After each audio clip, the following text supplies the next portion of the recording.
Hey guys, how's it going? Hope you're doing well. My name is Crown, and today I'm going to read you some very interesting stories that I hope that you're gonna love. And now, without further ado, let's go!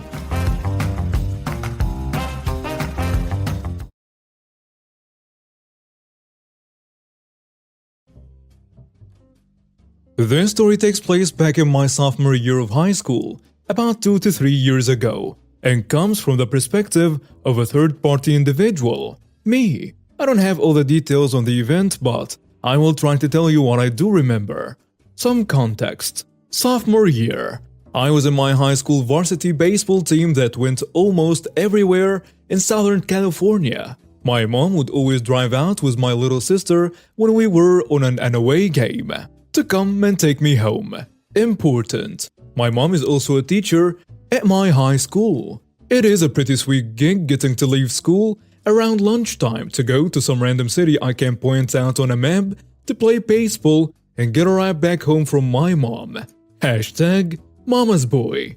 Anyway, this story specifically takes place from when we, my team, were in an away game at one of the Fresno high schools. The incident in question did not happen during the game.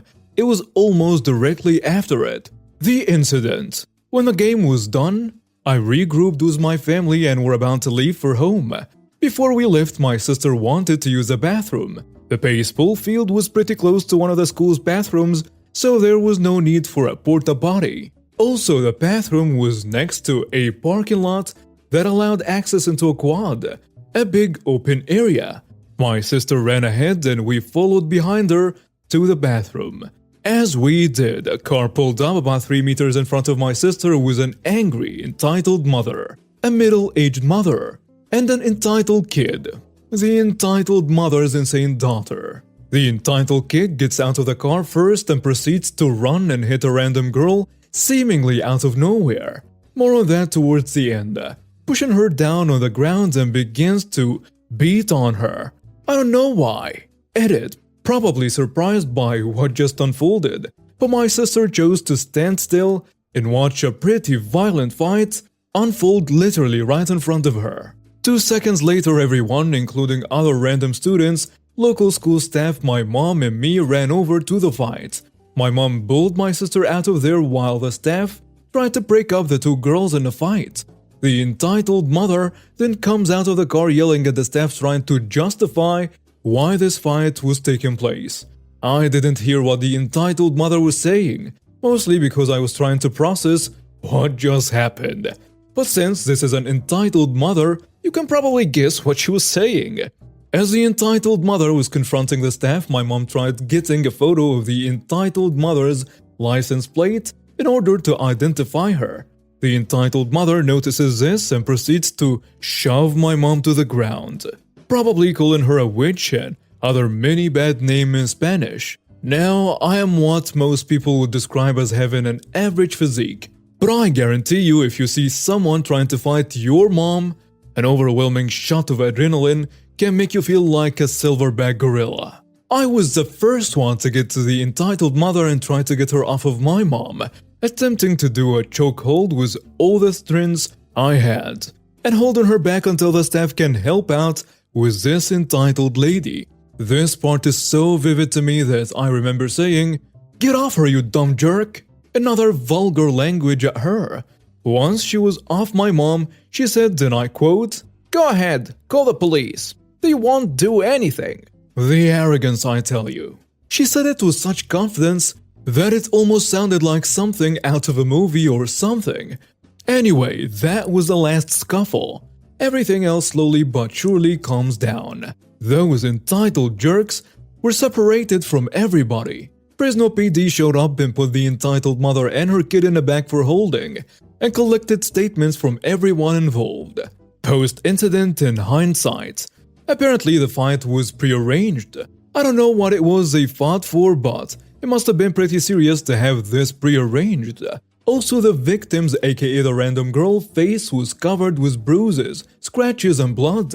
I distinctly remember seeing the worst black eye I have ever saw on her face. What's worse was the staff didn't fully take her seriously, like they didn't see her get beat up or even witness it happening. My mom pressed charges against the entitled mother, with this also being a unique circumstance, with the entitled mother assaulting a teacher from a different school. My school was obligated to get involved.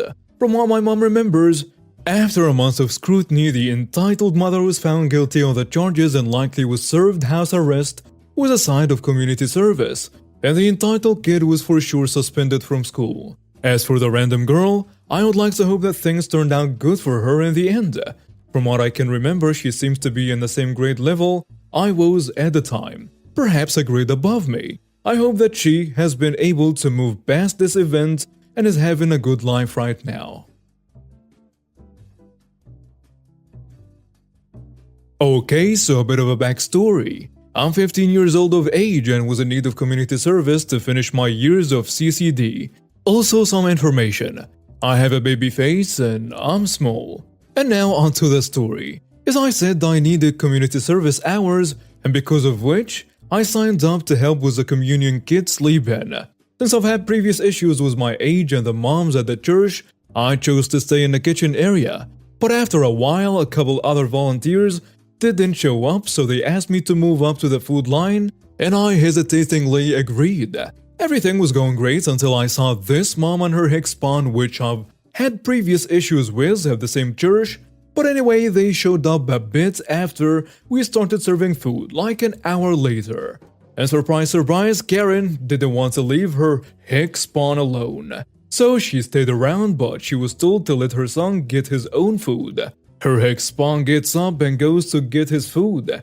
Now, since this was a church event, we had very short supplies, so we were given small portions.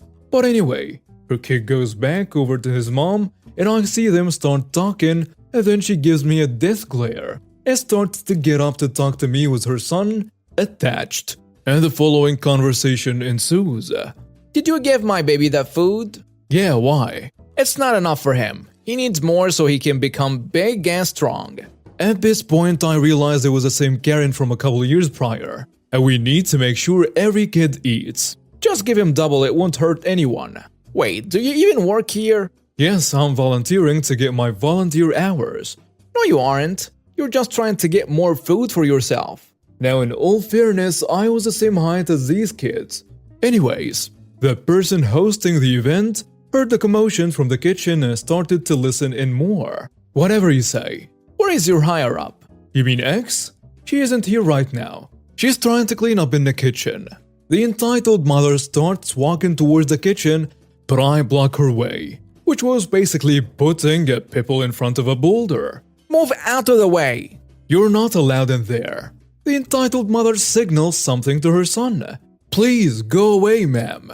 At this point, her son kicked me in the leg as the higher-up walked out. The higher-up says, "Hi, I heard you were looking for me." Yes, this kid is trying to hug the food for himself and wouldn't get out from behind the counter, and then tried to assault me and my son when we confronted him.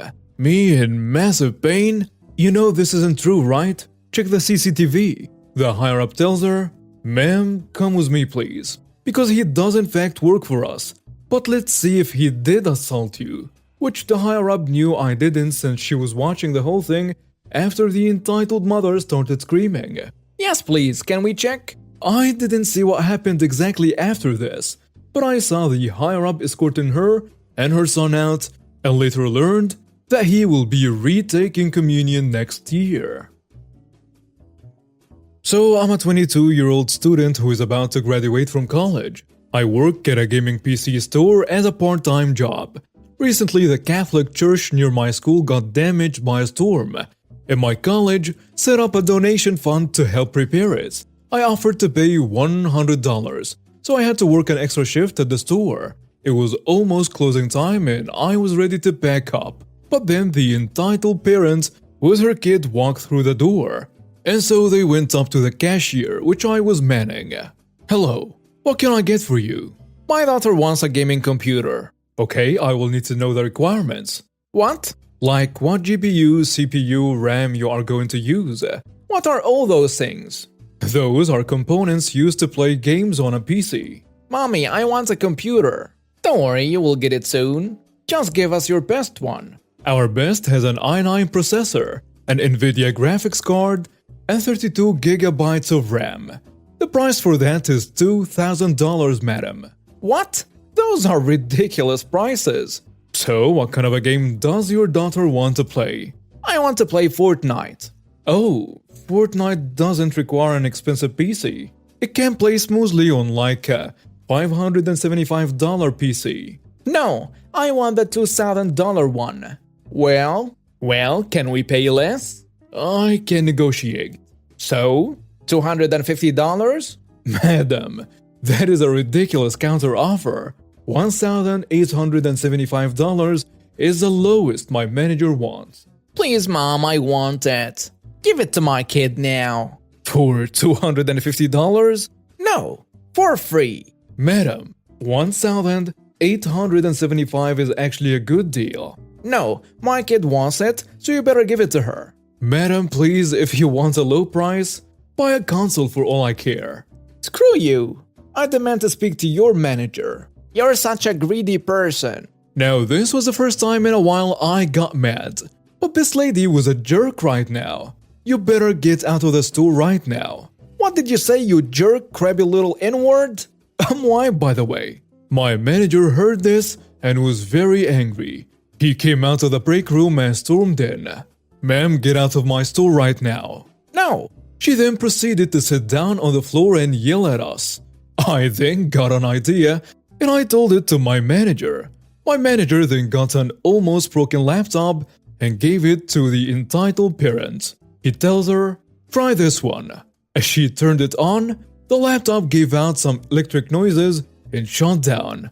Uh-oh, it broke. Ma'am, did you break it? That was $300. You will have to pay for it. No, it wasn't me. If you get out of this store right now, you won't have to pay. Then the entitled parent then ran out of the store with her kid. My manager then got the tape out of the security camera and went to the police station. When he got back, he told me he dealt with a lot of people like her and gave me a $500 bonus. From what I heard, the entitled parent ended up getting fined $1,000 and 10 hours of community service. Also, my school managed to raise $35,000 out of the $20,000 goal. This entitled parent story happened on a normal day. You would have thought that it was a perfect day. I was walking my dog, Martin, my sisters and I named him after a book. I walk into the store and there I see them, the entitled parent and the bratty little kid. Now, just for context, I take my dog almost everywhere I go. He has a little service dog jacket even though he's not a service dog. He helps me with my anxiety, and I'm super nervous around people and I get bad anxiety attacks when I don't have him with me. I know I should get a real service dog, but we can't afford to have another dog in the house at the moment. And Martin is just a little dog, easy to pick up. Usually when I go into a Dollar Tree, I only go in there to buy toothpaste or sunflower seeds, and I love sunflower seeds. I fill my bag with them. They are only 50 cents, I can get a lot of them for cheap. And I walk up to the register. It is the only one open, with the entitled parent and the bratty kid still complaining about something. I'm starting to eat the sunflower seeds I have, not paying attention, when I hear Martin yelp. I quickly look down, seeing the bratty kid holding him. I am not good at social interactions, so I stutter my words a lot. The interaction went something like this. Hey kid, can you put my dog down? No, my mommy said whatever I pick up is mine, so this doggy is mine. I don't say anything after that, other than ripping my dog out of their hands. The bratty kid starts crying, and the mother, the entitled parent, whips around. I see the cashier sigh in slight relief, and I gulp slightly. I'm still a teenager, technically still a child, so if she hit me or anything, then I could and would get hurt. The interaction with her went down worse. Excuse me, why did you rip my son's puppy out of his hands? Ma'am, this is my dog. No, this is my son's dog. I don't see your name on it. Well, ma'am, I bought it. She proceeds to snatch my dog out of my hands. handing it back to her crying kid. By then, I could feel an anxiety attack starting, and I weakly took my dog back, holding him close. He looked very uncomfortable, of course. He hates when he's held and he's not in a bed. He squirms and the entitled parent frowns. See? Our dog wants to come back to us. I backed away from her, and they stepped forward. Ma'am, I could hardly speak. It felt like everyone was staring at me. My heart started racing, and I wanted to lay down. What are you doing? What's wrong with her? The entitled parent glares at the cashier, who calls the police telling me that everything would be alright, and so on. And so on and so on. I couldn't breathe, and couldn't even hear them. The bratty kid starts crying again, yelling that he wanted my dog.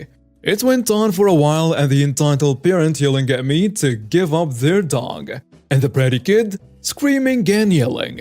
Finally, the police come, taking the screaming entitled parent away, and the small bratty kid as well, who was still sobbing.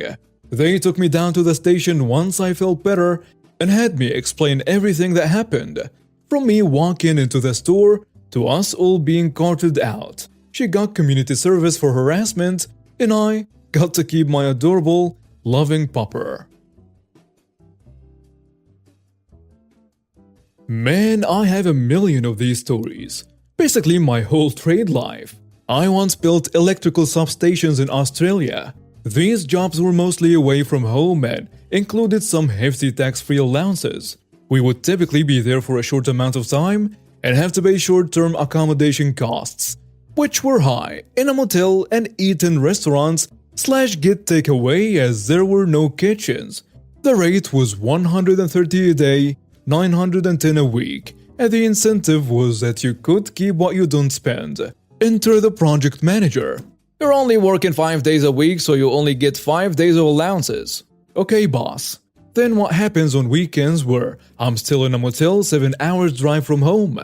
Not my problem. I ring the head office in front of the project manager, and I say, I'm going to need a taxi to the airport on Friday, flights and taxi home in the city, and then a return journey on Monday, which means I should get to the site at lunchtime on Monday. The project manager gets mad, and he tries to have his cake and eat it. The head office asks the project manager what the hell he's thinking, as a standard procedure is to pay weekends and maximize time on site. The project manager did not want to pay overtime. Long story short is I get 7 days allowance. Meet a mature age apprentice on site and offered to pay his and his girlfriend's rent $200 a week. They both don't get paid much, so I also buy half groceries. Result is cheap rent, cheap well-prepared meals, and somewhere to chill on when not working. A special bonus story. The site was actually 2 sites and I was running the bigger one, as it was less complex, and the foreman ran the other one. Every Saturday we would collect a few dollars each and put on a barbecue at each location. The foreman was tight as heck and used to buy cheap meat and buns for his side. I used to reach into my own pocket to make up the difference and get the apprentice to buy top quality eye fillet and nice fresh bakery buns, avocado and all the trimmings.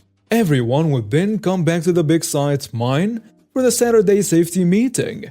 Other site teams would see leftover eye fillets, smashed avocado spreads, and 3 times drinks and ice. All the big site guys are sitting straining under their 2-time eye fillet burgers and sodas. Cue other foremen getting crap for buying cheap meat and no salad or sauces. Ah, good times. Seriously, that site was so stressful. These small things gave the team a laugh and took the pressure off. Thank you for watching and see you next time.